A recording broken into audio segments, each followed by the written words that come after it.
The first part of this problem starts with the pilot at the top of the snowbank coming to a rest in the crater 1.1 meters deep. So the friction is what causes him to stop. So we will do in part A our normal conservation of energy equation, Ke plus GPE plus the work done on the object equals Ke GPE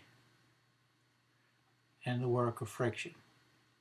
So since there is a change in height, he's lower after the collision with the snow, we will cancel that out. He's going to stop when he reaches the bottom, so the Ke will be non-existent, and there's nothing pushing him through the snow other than gravity.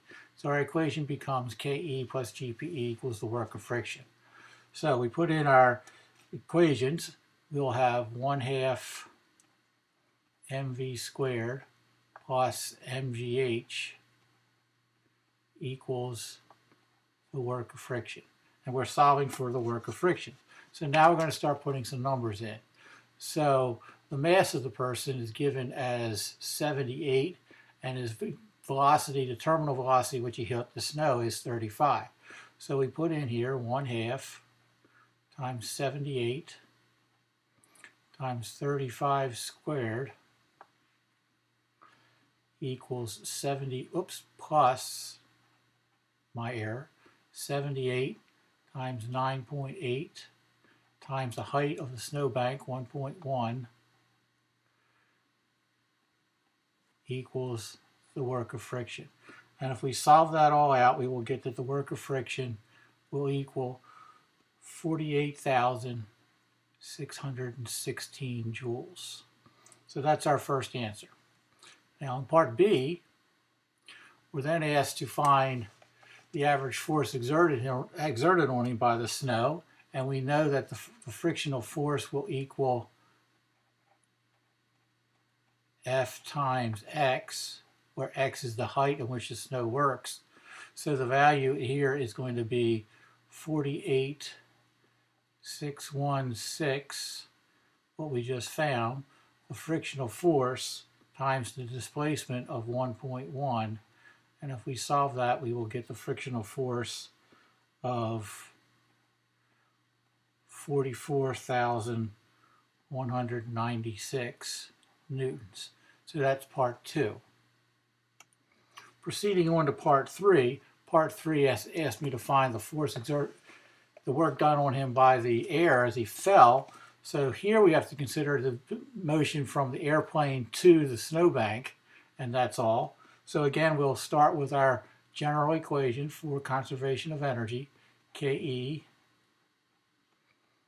plus GPE plus work equals Ke plus GPE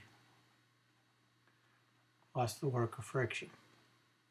All right, so now we have to decide what we have. Well, he jumped from the airplane, which means he didn't jump downward, he just stepped out. So basically he has no kinetic energy in the beginning. He is higher there, so he will have GPE up there. And nothing pushes him down, doesn't have a rocket pack or anything on.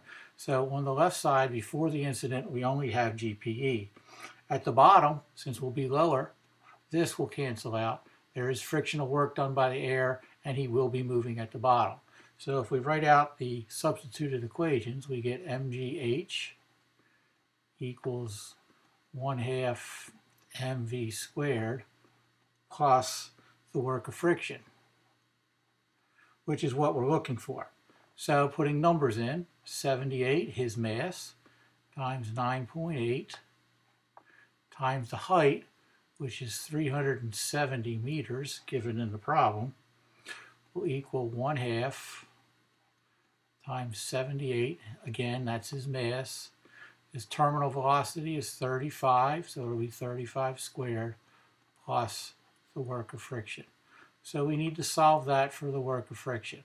So when we do, we get the work of friction equals 235,053 joules.